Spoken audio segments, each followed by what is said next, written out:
All right, welcome to a special edition of the Round Ball Podcast. One of my favorite guests, always brings the energy, and I always feel like I could run through a brick wall every time I talk to this man.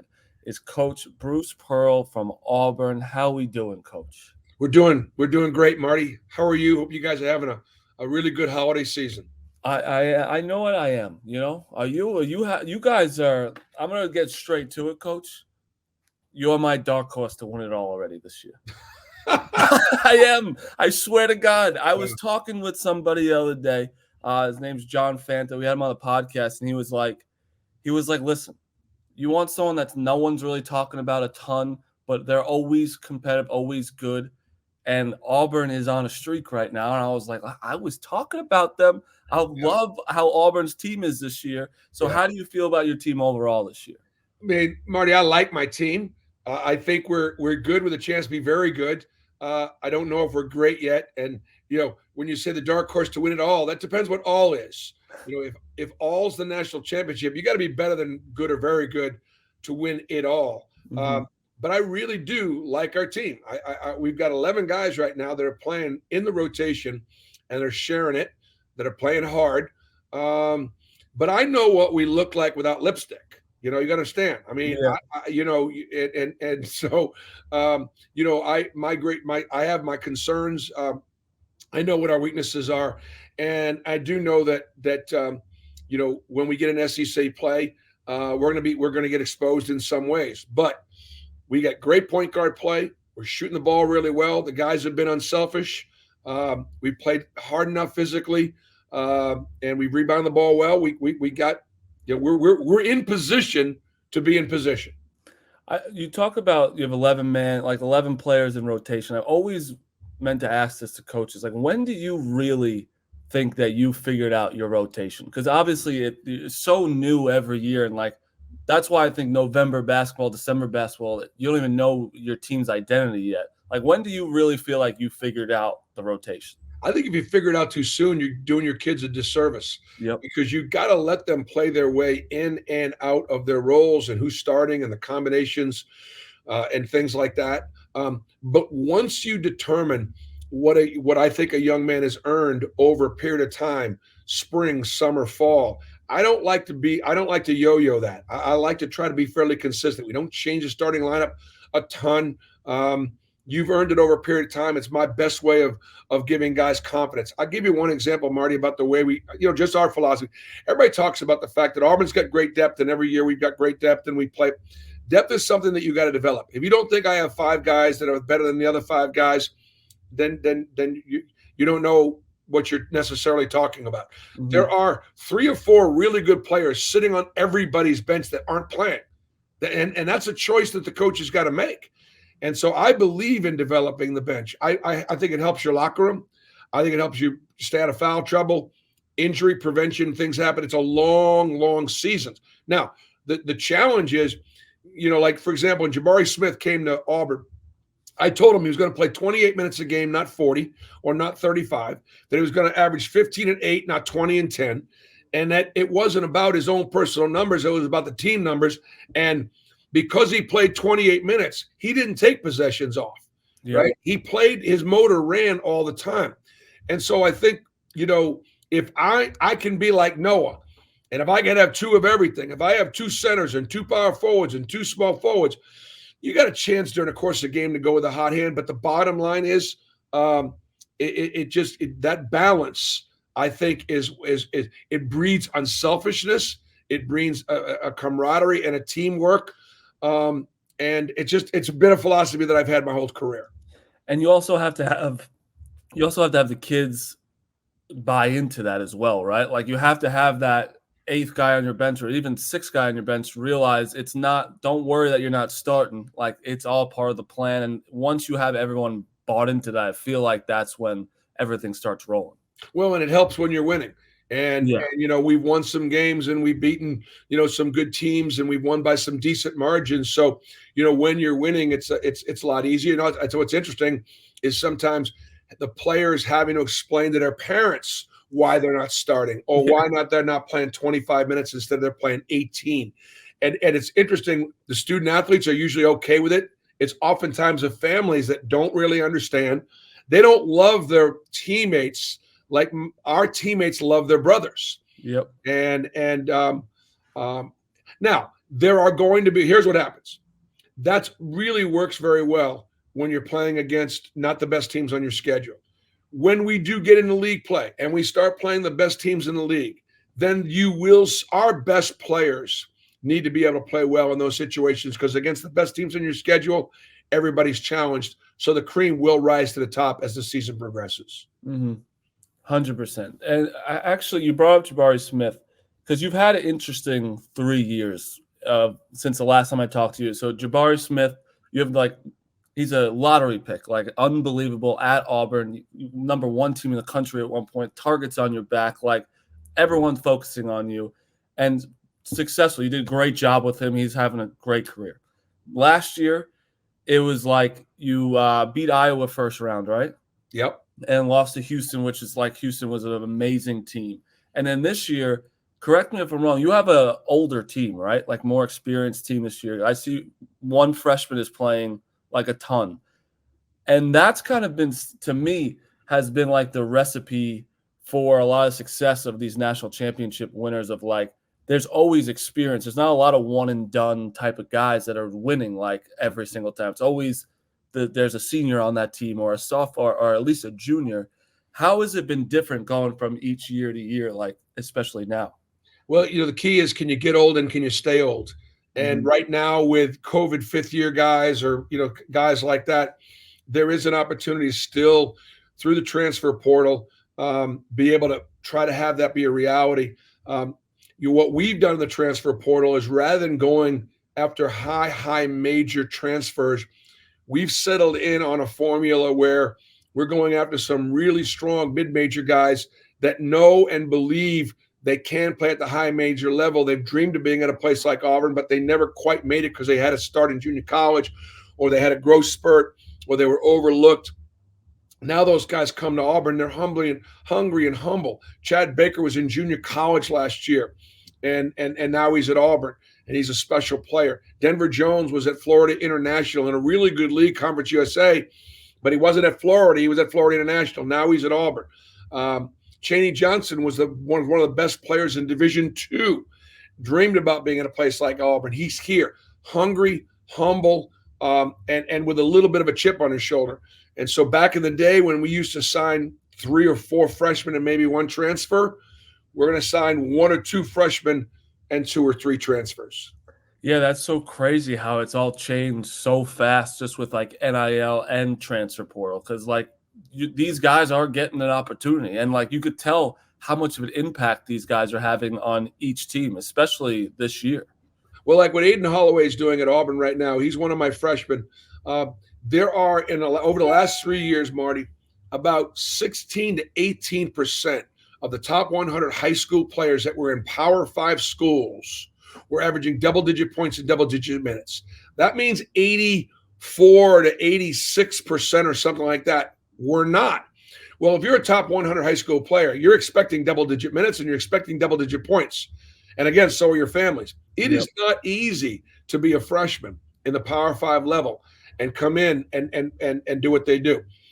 The one challenge to what you were saying a little bit about those one and dones could be Kentucky this year. Kentucky, to me, this looks like one of John's best teams. He's letting them play. They're playing fast. They're playing with a lot of freedom. And they are young, but they are incredibly talented. And so, yes, that absolutely has been the case over the last several years. But I think this Kentucky team, believe it or not, is a little undervalued. They've got the talent. They've got the depth. And now that their big kids are back, they could turn that around a little bit. And have it be, back in the day where the one and dones are playing in the Final Four. Yeah, it's very hard for me to admit that because I don't want Kentucky to ever win. And I watched them a couple times this year, and they can shoot the shit out of the ball. And the freshmen seem like they've been around for quite some time. Like they have a lot of confidence. And that's what I was going to get into next.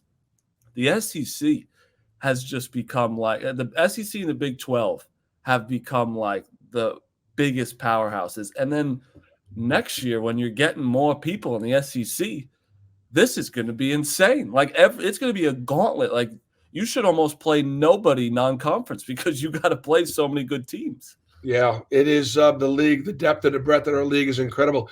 If you obviously you look at the programs that would pick the top of the league, Tennessee, Kentucky, Texas A&M, Alabama, Arkansas. Those are your perennial top 5 programs this year as far as a pick. And then if you look at the teams that are left there in the middle of the league, ourselves or Florida, Ole Miss right now is undefeated. Yeah.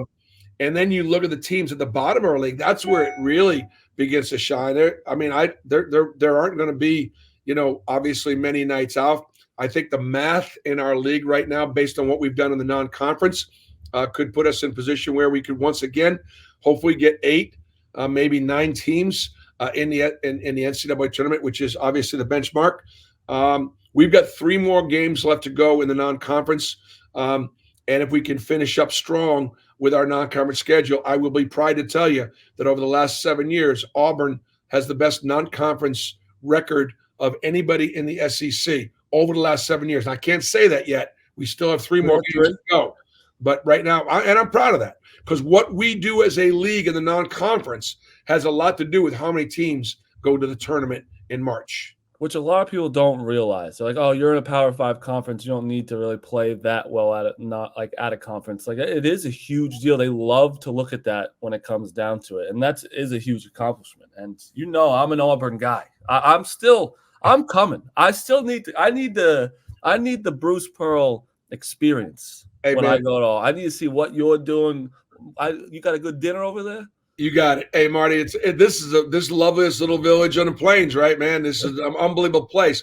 And, the other day I was looking at something and they were ranking the top 10, home court advantage in college basketball. Of course, Auburn is in everybody's top 5. Neville Arena in Auburn, Alabama is recognized as one of the top 5 venues in all of college basketball to play. Our jungle, our student section, our crowd, we're sold out for every single game. This game this last Sunday against USC, to get a floor seat, we had to pay like $3,000-$4,000 online if you could find one. A chair back was over $500 if you could get them online. Get them on the secondary market. It's crazy, and so far so good. We're taking advantage of it. That's amazing.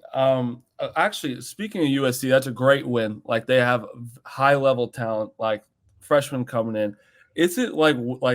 Do you have to talk about hey, because there's always so much outside noise coming with Bronny coming, like any team. Like that's just kids get excited too, probably. Like we're playing LeBron James' son, and you never know. He could show up to Auburn and be like, holy shit. Do you have to kind of talk about that before going into that game? Oh, absolutely. Absolutely. Our players were excited about playing. First of all, it's great to see Bronny on the court, yes. Given his health issue. That's number one. And he's a really good kid. He's a really hard worker, sort of a self-made player. And, he's rated so high that there's a lot of pressure on that kid to sort of live up to those expectations. Isaiah Collier is the number 1 point guard, potentially in the draft. He was the MVP of the McDonald's All-American game. He's right there in Atlanta, and he's sort of coming back to Auburn. We recruited him. Great kid. There's a lot of pressure on those kids to sort of live up to the expectations. USC is a talented team, but for Aiden Holloway and Trey Donaldson, my point guards, who are highly regarded, but not in the same category as Isaiah Collier. What an opportunity for them to match up in a game like that. That's why you put teams like that on the schedule, to give your student athletes an opportunity to match up against a Boogie Ellis or to match up against a Bronny James. And, on that particular Sunday, we matched up favorably. Yeah, you did fantastic. And I hate the narrative Bronny, it's his name. I'm a huge fan of him. He's a great player. I hate people they just say things to say things. Watch the kid play. He's very good. And again, I'm happy he's on the court too, because that was scary at beginning of this year. My other question was, because you've been coaching for so long and you just That wasn't an old joke. It's okay, man. I own it. I deserve it, man. I haven't looked like this it's the last about 5 or 6 years. Listen, So go back and see my pictures with no facial hair and a little dark hair. This is sort of my Moses look right here. hey, listen. We've seen you with your shirt off. It's way better than anybody. So everyone could shut up over there. All right? Back in the day. So with recruiting wise right now, because you said you're going one, kind of like 1 or 2 freshmen going towards the transfer portal, and like everyone's favorite question is NIL. Is it like, has it been, because you see the Jay Wrights and you see Coach K and all, it's so much to keep up with because you're recruiting your team, and then the next year you're not recruiting to go you're recruiting your same team to try and stay and not go get money anywhere else. Has that been a big adjustment for you? Well, yeah, it's an adjustment for sure. First of all, I'm happy for the kids because, look, I don't want my guys working at some way when they get done. I want them owning 4 or 5 of them. That's what I tell my guys all the time. So I'm very happy that the kids are able to get, obviously, what I was always advocating for, a more realistic scholarship, but now to be able to benefit from their name, image, and likeness. It has changed recruiting in a big, big way. Obviously, right now it is probably a market where the student athletes are benefiting at a rate that I don't think anybody could have anticipated the numbers being what they are. But look, people want to win, and it's real simple. If you're at a university and you want to have a competitive football program, a competitive basketball program, then you've got to participate in the NIL space and be able to support the student athletes. And if you don't, then they're going to go elsewhere. And so that's just how it's set up right now. It's sort of just like rule changes. There have been changes in the 3-point line. There have been changes in the secondary defender rotating, taking charges. There's been changes in block charge and trapping. You've got to adjust as a coach to the way the game is changing. Right now in the recruiting game, NIL has been a great equalizer. I actually think that in some ways it is. For me, what we were able to sell at Auburn was sellout crowds, player development, 6 guys getting drafted in the last 7 years, 4 or 5 one and dones. And that's been and winning championships. And that's great. But how's your NIL? Yeah. And so the answer is real simple. Our NIL better be competitive. And right now our NIL, I believe, is somewhere in the middle of our league. And yet I would like to try to finish higher than the middle of our league. And so that obviously is the great challenge. I have 2 questions to wrap this up. One's my dumb brain. The SEC must have the biggest logos on every court, right? How big is that gator in Florida or that in Arkansas? How big are those suckers? Yeah, that pig's pretty big at Arkansas for sure, and the gator's pretty big at Florida, and the AU is pretty big at Neville. Yeah, it is. It's cool. But the cool thing about it, Marty, is now every game in the SEC is close to a sellout. What's cool is our fans are traveling. Like, one of the neat things about development of this basketball program is we've gone on some road trips. We played 6 games. 6 of our 10 games have been away from Neville Arena, and our fans have traveled. And so that's cool too. That's sort of reminds me of like SEC football, where it's not a neutral site, but we got witnesses at every single one of our road games. Yeah, no, I'm a Duke guy, so I went to MSG last night, and it was Baylor Duke, and it was like, even for Baylor, it was so many fans there. It's like just so cool. Like, you're in New York, and this is like a college. Like, college basketball is getting so big. It's my favorite. But last question, besides your guys' home arena, what's probably the hardest place to play in the SEC? The hardest place to play is Kentucky. Yeah. Because Erupt's so big. They know the game. The fans are pretty close to being on top of you. They've obviously got great teams and always have got great traditions. So for me, Kentucky's been the toughest place to play. Is underrated Bud Walton? Bud Walton's tough. I mean, obviously we got court stormed there a couple of years ago when we were number 1 and got beat in overtime or got beat late. Bud Walton's a great environment, great home court environment. Tennessee is a great environment, the biggest building in the country. Yeah, You know, so basically everywhere. yeah, no, man, you got to be able to bring it. You know, you got to be able to bring it, but I think that's where the league has changed. Our league is invested in coaching. Our league is invested in facilities. Mike Slife started it. Greg Sankey has continued it. You know what? You just like it's. I care about our league, and it just means more. And I'm just glad that at Auburn we like to say that we're an everything school, like in men and women and all the things that we do academically. We had 60,000 kids apply for 5,000 spots at Auburn. This place is absolutely on fire, and so I'm just glad that I've been able to hold up our end and have men's basketball be competitive and develop great players. I love it, Coach. Well, I appreciate your time as always. You're one of my favorite interviews every single time, and I'm telling you, I'm coming down there, and we will reconnect in person. I appreciate you, and good luck the rest of the way. All right. Give us a chance to show you some of that Southern hospitality. I need it. I need it, Coach. I'm from Long Island. There's not much hospitality down there. I know. All right. Thank you, Coach. I appreciate it. Okay, Marty. Take care. See ya.